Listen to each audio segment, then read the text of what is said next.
Hi guys, welcome back to my channel, Recaps and Reacts with me, Sarah, where I just talk about movies, shows that I'm interested in, and I talk a little bit about my reactions. I recap the show mainly, but I talk a little bit about my reactions throughout the recap.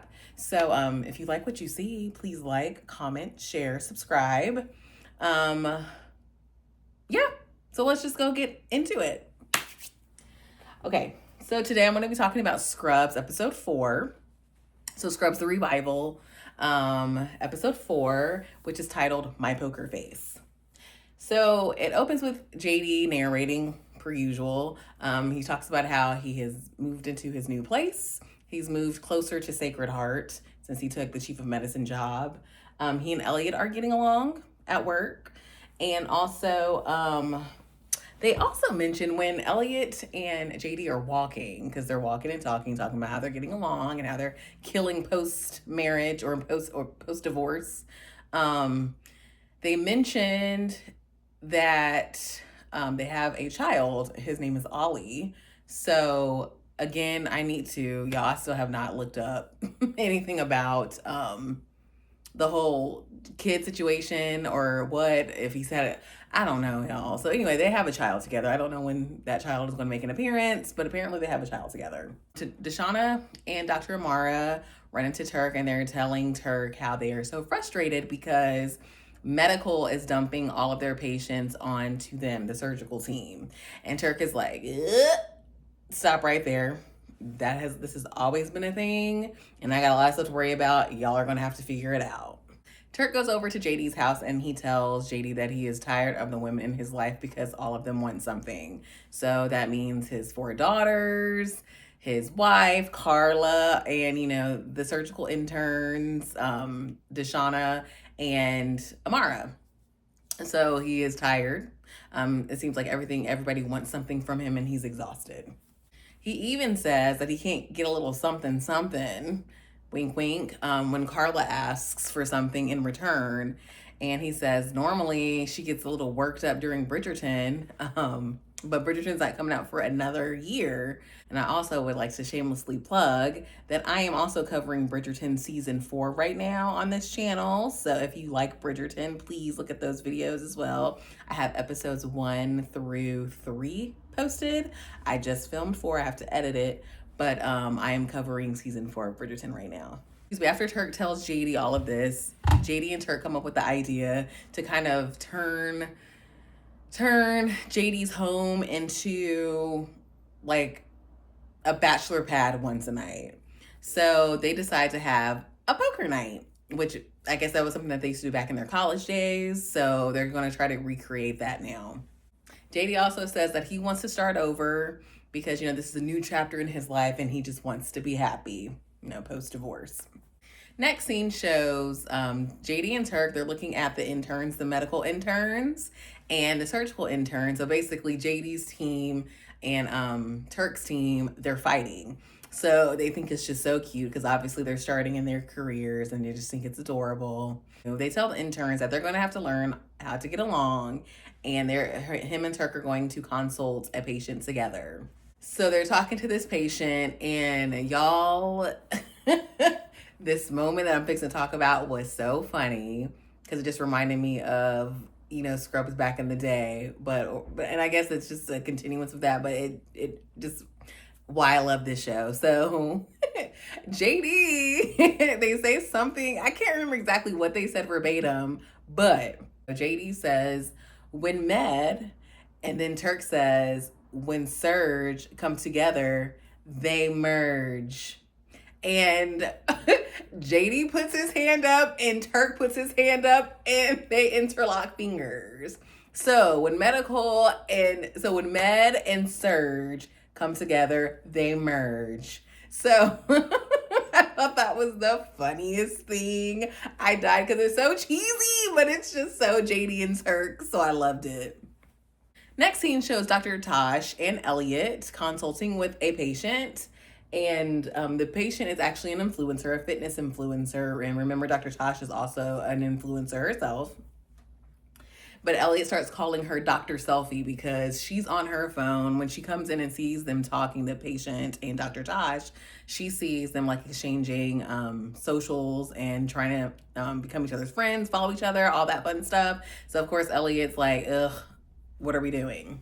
So this fitness influencer, he actually follows a specific diet. It's called the Tarzan diet, which I guess is something in the show. They say it's something that their ancestors or people before civilization used to eat. So it's just a very super strict diet. Dr. Amara and Ash, they're acting awkward around each other. You can tell they both have crushes on each other. That's not really important. I mean, in this episode in particular, but obviously this is going to be probably a plot throughout the series. So I just wanted to mention that because last episode we found out that Ash has a crush on Dr. Amara. So I guess she's reciprocating. So yeah, just keep that in mind. So back to the fitness influencer patient. After Elliot and Dr. Tosh, they run tests on the patient. Elliot concludes that the patient has scurvy. So then after they go talk to the patient, Elliot actually scolds Dr. Tosh. And she's like, you need to stop enabling these patients. And, Dr. Tosh is kind of like, what are you talking about? And she's like, y'all are on the phone. All y'all are doing is scrolling. And she was like, these phones already are causing, she says these phones are turning people into brain dead idiots.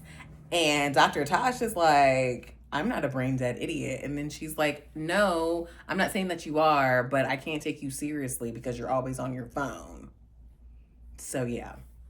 Deshauna and Turk are in the cafeteria, and Turk is kind of telling Deshauna, so giving her some sound advice, saying Deshauna has mentioned that she wants to have children at some point, but with a lot of women with a lot of women surgeons, she's going to have to put her eggs or freeze her eggs because she knows that it's going to take, it'll be later in life when she's able to have children because I guess, surgeons have a very busy life. So Turk tells her, Turk tells her before you take them, before you defrost those eggs, he says, just think about it because surgeons are different than medical. We are always on call, always. And no matter what you do, the moment you walk out that door, you're going to be disappointing someone, no matter what happens. And I'm pretty sure Turk is projecting himself because he's going through that currently. So then Deshauna asks, well, how do you make it all work? And his phone goes off at that moment, and he's looking at his phone, and he says he doesn't. And it's a message of Carla basically telling him that her shift got canceled because she was supposed to work an extra shift that night, but it got canceled. So now they have time for a little something, wink, wink, you know what I mean? And he wants to go home. And so now he's saying, nothing, it doesn't always work out. It doesn't work because I'm going to have to disappoint my best friend, JD, because they're supposed to have poker night that night. And so now that Carla wants something, he's definitely going to take that. He's prioritizing that over JD's poker night. So Deshauna is the one that actually tells JD that Turk is not going to be able to make poker night because he has other plans now. And of course, JD's disappointed. So poker night that night, who is all in attendance? So it's Sibby. And apparently Sibby, I think used to be a gambler. It's kind of implied in the show. Of course, you have to watch the show too, because there's a lot of funny moments in the show. But Sibby's there. Hooch is there. The janitor is there. Not the janitor, not Neil Flynn, the janitor, but like the janitor that we've been seeing throughout the season. He's there. And Blake is there. So they're all there for poker night. And you can tell that JD is trying to relive his college days, but it's not really working because Turk's not there. So the next scene shows Turk coming down the hallway and JD is narrating the scene. So JD says that you can always tell when Turk got something the night before because he doesn't say it, but you just see it because it shows Turk doing his thing where he's walking down the hallway, doing his dances.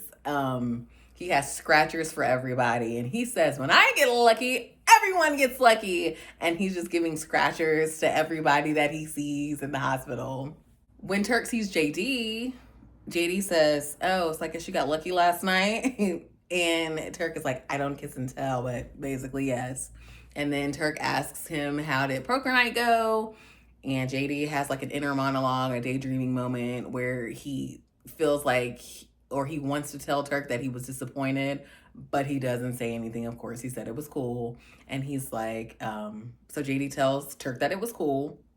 And Turk says, I'm so sorry for missing it, but I'll be there the next time. So the next scene shows the interns all together again.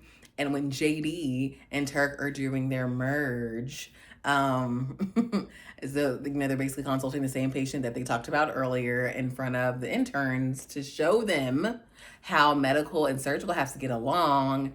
JD's being very passive aggressive to Turk because, of course, he's upset that Turk missed his poker night, but he didn't tell him that. So now he's being very passive aggressive to Turk, and Turk is returning the same energy. So they're both being passive aggressive towards one another in front of the interns. So the next scene, we see JD and Elliot talking at the cafeteria, and it looks like JD was confiding in Elliot about the whole Turk situation, how he is upset. And Elliot says that, this is hard on everybody. And then Dr. Tosh walks past her and she's on her phone and she looks at her and Elliot make eye contact, and then Dr. Tosh just kind of hurriedly runs off, and JD's like, what's going on with that? And Elliot says, oh, nothing, just Dr. Selfie DMing patients instead of diagnosing them. And JD is like, whoa, Dr. Selfie, you're starting to sound a lot like Dr. Cox. And Elliot's like, well, Dr. Cox was hard on us, but he taught us how to do things the right way. And JD has to reminds her again and say, don't you remember how he used to make you feel? He used to call you Barbie and undermine your confidence. And I said, let her know, JD. Yes, Dr. Cox was awful. He was so embarrassing. He would always make them feel less than, but we loved him, but he was just also awful at times. I'm sorry, y'all. This braid is getting on my nerves. I just keep seeing it stick out in the camera. But anyway, then JD had to let her know again. Dr. Tosh is really smart. He's like, keep an eye on her, but let her do things her own way. And Elliot kind of takes some humble pie, and I think she's thinking about it. Next scene, JD's confronting Turk. He tells Turk that he was disappointed that he missed his poker night, and he's also tired of hearing Turk talk about how tired he is, exhausted that, he has his children coming to him, Carla coming to him, and he's like, I would love to have those problems because, JD's lonely right now. And Turk tells him, are you sure? Are you sure you want my problems? Because I never have a minute to myself. He said, last week I got stuck in the stairwell all by myself and I did nothing because I was by myself. I had a moment alone and I was at peace. And then Turk tells him that he wants to have JD's problems. And then at that moment, a nurse comes in with the x-ray of the patient that they have been consulting with together for the interns. And they find out that it looks like this patient has lung cancer. And so then that puts everything into perspective for them, and they kind of squash everything. It just is what it is at that point, because now they have to tell this patient, unfortunately, that he has lung cancer. Back with Dr. Tosh and Elliot. Dr. Tosh tells Elliot that she was scrolling through the fitness influencer patient's Instagram, and she found that he's like obsessed with his body image and all that other stuff, and that's not, in fact, scurvy. It looks like apparently might be an eating disorder called orthorexia, I believe. And Elliot was like, and I missed it, but good catch, Dr. Tosh. And she eats some humble pie because Dr. Tosh, just because she's an influencer, as JD says, she's very smart. So she was going through influencers' Instagram or TikTok and seeing his feed and basically seeing how he was. And so she was able to get all that information by going through his social media accounts. So boom, yes, Dr. Tosh did it her own way. And so then we come to the closing scene where we see JD and Turk are walking out together. Turk actually, I guess, is a soccer coach for one of his daughters. and he invites him to go to the soccer match, and JD declines. But then the interns are outside, and they invite JD to go out to have drinks, and JD says sure. And he says, you're going to taste how an Appletini tastes, or get to know how an Appletini tastes. And remember from Scrubs, like the first generation of Scrubs, Appletinis was JD's drink of choice. So they brought that back into the fold. So JD buys a round of Appletinis for them. So during the closing credit scene, it just shows them all drinking Appletinis with Sibby and Hooch, maybe the janitor, but with all the rest of the interns. And apparently Amara has never had a drink before, and she downs that sucker when she gets it. So just a cute moment. But anyway, that was the end of the episode. So it was a good episode. I liked it. It was a fun episode. It reminded me of Scrubs, but in a different way with different people. So I really appreciated this episode. I will say one of my concerns so far, I just hope, actually, I'm gonna hold it until the end of the season because I don't want to ruin anything. But anyway, thank you so much for watching this video. Next week I will be back to talk about Scrubs episode 5. Are we on 5 already? Shut up. That's nuts. Yeah, we are. This was episode 4. That is crazy. We are flying through this season because I think there's only 8 episodes. So remember the days when network television had 20-something episodes? Good times. But anyway, now we're on to streaming. So 8 episodes. We're halfway through, and I'm not disappointed. I still am on it. I am still locked in for Scrubs. So yeah, I can't wait to see next week's episode. I'll be covering that. I am covering Bridgerton 2, as I mentioned before. Bridgerton and Rooster on HBO Max. I'm covering that. That is another Bill Lawrence show, so that might be something y'all are interested in. So yes, thank you for stopping by. Please like, comment, share, subscribe. If this is your first time here, thank you so much. And if you're returning, thank you so much. I appreciate it. So yeah, I will see you guys next week. Stay safe out there.